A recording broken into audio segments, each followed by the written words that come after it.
Old Sultan by the Brothers Grimm. Hello, this is Natasha, and Bertie's asked me to tell you a story about some rather clever animals. A dog, a wolf, a three-legged cat, and a wild pig with tusks called a boar. The story is by the Brothers Grimm, and it's called Old Sultan. A farmer once had a faithful dog called Sultan, who had grown old and had lost all his teeth so that he could no longer bite. One day, the farmer was standing with his wife before the house door and said, "Tomorrow I intend to shoot old Sultan. He is no longer of any use." His wife, who felt pity for the faithful beast, answered, "He has served us so long and been so faithful that we might well keep him." "Eh, what?" said the man. "You are not very sharp. He has not a tooth left in his mouth, and no thief is afraid of him. Now he may be off. If he has served us, he has had good feeding for it." The poor dog, who was lying stretched out in the sun not far off, had heard everything, and was sorry that the morrow was to be his last day. He had a good friend, the wolf, and he crept out in the evening into the forest to him and complained of the fate that awaited him. "Listen well," said the wolf, "and don't be sad. I will help you out of your trouble. I have thought of something.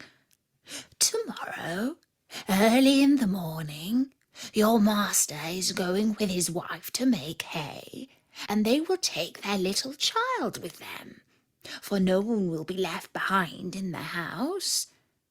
As usual, during work time, they will lay the child under the hedge in the shade.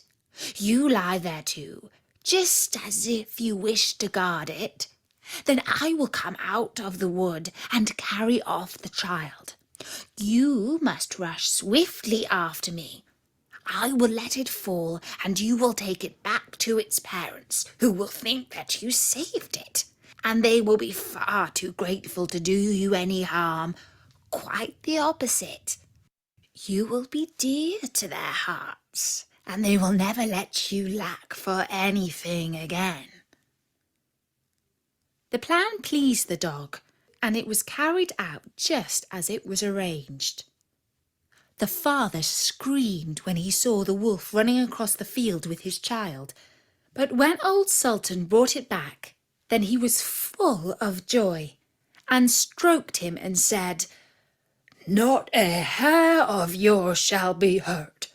You shall eat my bread free as long as you live."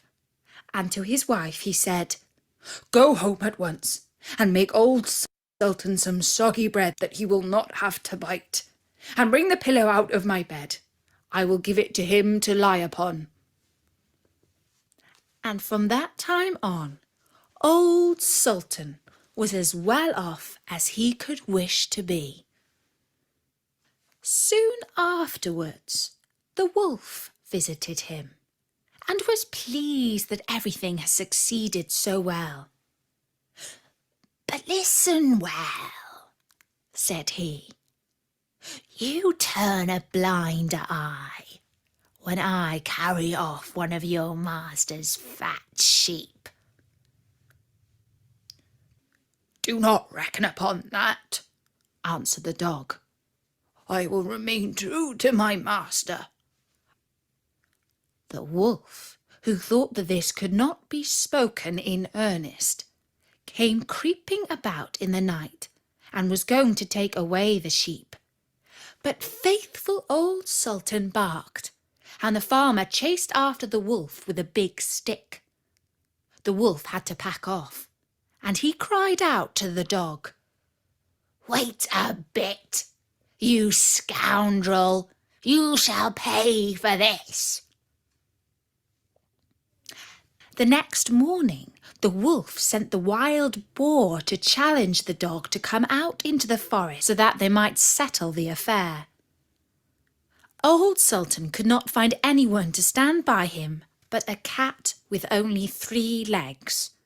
And as they went out together, the poor cat limped along and at the same time stretched out her tail into the air with pain. The wolf and his friend were already on the spot appointed, but when they saw their enemy coming, they thought that he was bringing a sabre with him, for they mistook the outstretched tail of the cat for one. And when the poor beast hopped on its 3 legs, they could only think every time that it was picking up a stone to throw at them. They were both so afraid. The wild boar crept into the underwood, and the wolf jumped into a tree. The dog and the cat, when they came up, wondered that there was no one to be seen. The wild boar, however, had not been able to hide himself altogether, and one of his ears was still to be seen. Whilst the cat was looking carefully about, the boar moved his ear. The cat, who thought it was a mouse moving there, jumped upon it and bit it hard. The boar made a fearful noise and ran away, crying out, "The guilty one is up in the tree!" The dog and the cat looked up and saw the wolf cowering in the trees. He was ashamed of having proved himself to be so afraid. And when he came down, he made friends with the dog. And don't forget, there are loads more stories at Storynory.com. So drop by soon and listen to another one. For now, from me, Natasha, bye-bye.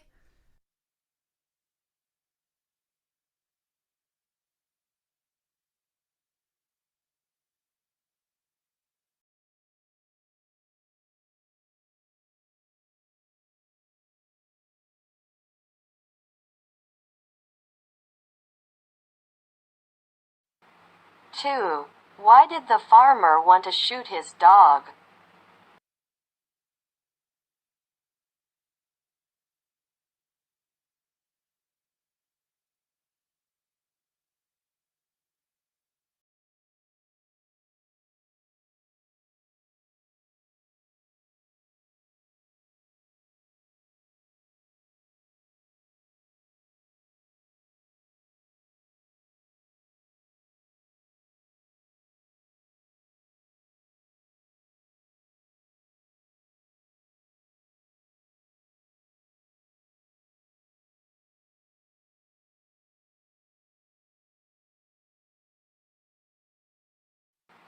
2. Why did the farmer want to shoot his dog?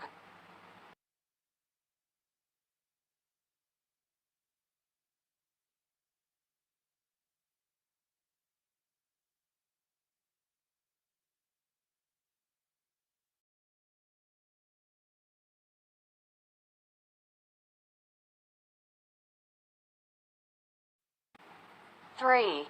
Who helps a dog not to be killed by its master?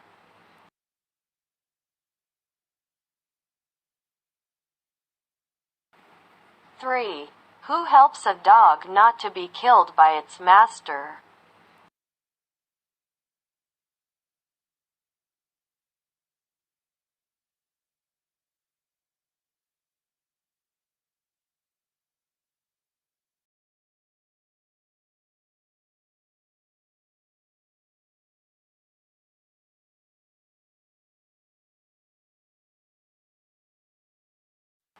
5.